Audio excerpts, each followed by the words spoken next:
बिस्मिल्लाहिर्रहमानिर्रहीम। अस्सलाम वालेकुम दोस्तों, कैसे हैं आप सब। मैं हूं अमारा नसीम और आप देख रहे हैं इजी फूड्स विद अमारा।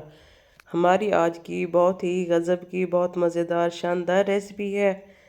मेरा दावा है कि इस तरह की देसी मुर्ग कढ़ाई घर पर बनाने के बाद आप बड़े से बड़े होटल की भी मुर्ग कढ़ाई, चिकन कढ़ाई और हर किस्म का खाना भूल जाएंगे। परफेक्ट रेसिपी बनाने के लिए वीडियो को अंत तक ज़रूर देखिएगा और अगर मेरा चैनल सब्सक्राइब नहीं किया तो प्लीज़ सब्सक्राइब कर दें। और अब अपनी मज़ेदार रेसिपी शुरू करते हैं। बिस्मिल्लाहिर्रहमानिर्रहीम। यहाँ पर मैंने लिया है 2 किलो देसी मुर्ग का गोश्त। और देसी मुर्ग के लिए एक बात हमेशा आपने याद रखनी है कि मुर्गे का गोश्त लेना है, मुर्गी का गोश्त नहीं लेना, क्योंकि उसमें लज़्ज़त नहीं होती, उसमें टेस्ट नहीं होता। और मुर्गे का गोश्त बहुत ही लजीज, बहुत मज़ेदार बनता है। और यहाँ पर हम लेंगे एक कढ़ाई में 1.5 कप ऑयल। इसमें शामिल करेंगे बारीक कटे हुए प्याज। मैंने यहाँ पर दरमियाने साइज़ के 3 प्याज लिए हैं। प्याज को हमने हल्का सा फ्राई करना है, ज़्यादा पकाना नहीं है, ज़्यादा ब्राउन नहीं करना, मतलब कि इसमें कुछ भी कलर आने नहीं देना, क्योंकि देसी मुर्ग का जो सालन होता है वो वैसे भी डार्क शक्ल में बनता है। तो अगर हमने प्याज को यहाँ पर ज़्यादा फ्राई कर लिया, ब्राउन कर लिया, तो वो और ज़्यादा ब्लैक शक्ल में आ जाएगा। तो इसलिए हमने हल्का सा फ्राई करके इनको निकाल लेना है। और अब हमने प्याज का पेस्ट तैयार कर लेना है। हम इसमें शामिल करेंगे प्याज, 3 दरमियाने साइज़ के कटे हुए टमाटर और साथ में इसमें शामिल करेंगे 1/2 कप दही। और हमने तमाम चीज़ों का पेस्ट बना लेना है। अब उसी कढ़ाई में हम शामिल करेंगे 4 से 5 अदद छोटी इलायची। साथ ही हम शामिल करेंगे साबित गरम मसाला और अदरक लहसुन का पेस्ट 1 चम्मच। हमने इन तमाम चीज़ों को 2 से 4 मिनट के लिए फ्राई कर लेना है। अब हम इसमें शामिल करेंगे कुटा हुआ खुश्क धनिया। साथ ही शामिल करेंगे नमक, लाल मिर्च, हल्दी और कुटी हुई काली मिर्च। इन तमाम चीज़ों को हमने मिक्स कर लेना है। इनको 2 से 4 मिनट तक फ्राई करने के बाद हमने शामिल करना है इसमें गोश्त। बिस्मिल्लाहिर्रहमानिर्रहीम। अच्छा, मैं आज यहाँ पर आप लोगों को एक टिप दे रही हूँ जो मेरी अम्मी की तरफ से है। अगर आप चाहें तो आप लोग आजमा सकते हैं।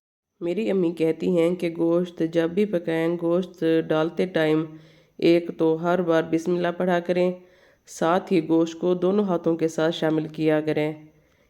इससे एक तो जायका बहुत ज़्यादा बढ़ता है सालन का, दूसरा बरकत भी बहुत ज़्यादा बढ़ती है। और अम्मी के हाथ के जायके की तो मैं गारंटी देती हूँ कि सच में बहुत ही लाजवाब, बहुत कमाल जायका है। और जी हाँ, हमने गोश्त को भून लेना है अच्छे से ताकि इसकी स्मेल वगैरह सारी ख़त्म हो जाए। तकरीबन 8 से 10 मिनट तक हमने मीडियम फ्लेम पर इसको भूनते रहना है। और अब हम इसमें शामिल करेंगे प्याज, टमाटर और दही का पेस्ट जो हमने बनाया था। प्याज टमाटर का पेस्ट हमने इसलिए बनाया है ताकि ये अच्छे से चिकन में मिक्स हो जाए और टमाटर और प्याज जो हैं वो तैरते हुए सालन में या हमारी कढ़ाई में नज़र ना आए। और इससे वाकई में बहुत शानदार, बहुत लजीज टेस्ट हो जाता है। अब हम फिर से गोश्त को भून लेंगे जब तक इसका पानी अच्छे से खुश्क ना हो जाए। हाई फ्लेम पर तकरीबन 5 मिनट भुनने के बाद हमारा दही और प्याज का जो पानी था वो खुश्क हो चुका है और गोश्त यहाँ पर अच्छे से भुन चुका है। बहुत ही शानदार मज़ेदार खुशबू फैली हुई है। अब हम इसमें शामिल करेंगे 1 गिलास पानी और इसको दरमियानी आंच पर तकरीबन 10 मिनट के लिए मज़ीद पकने के लिए रख देंगे। अगर आप देसी मुर्ग खाने के शौकीन हैं तो इस रेसिपी को ज़रूर ट्राई कीजिएगा। बहुत ही सादा, आसान और मज़ेदार रेसिपी है। उम्मीद है कि आप लोगों को बहुत पसंद आएगी। और जी अब यहाँ पर हमारी मुर्गी कढ़ाई हो गई है। और अगर आप शोरबा पर रखना चाहें इस तरह से जो पानी है वो आप कर लेंगे। और अगर भुनी हुई कढ़ाई चाहिए तो मज़ीद इसको 5 मिनट तक पकने देंगे ताकि इसका पानी जो है वो खुश्क हो जाए। अब हम इसमें शामिल करेंगे कटी हुई सब्ज़ मिर्च और हरा धनिया।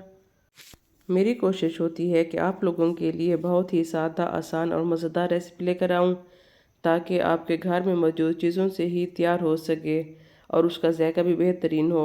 और ख़ास तौर पर वो मेरी बहनें और बच्चियाँ जो नया नया खाना बनाना सीख रही होती हैं उनको कोई भी मसाइल पेश ना आए और वो आसानी से खाना बना सकें। और यहाँ जी हमारी मुर्ग कढ़ाई हो गई है तैयार माशाल्लाह अल्हम्दुलिल्लाह। अल्लाह ताला की रहमतें और बरकतें तमाम देखने वालों के लिए दिल से बहुत सारी दुआएं।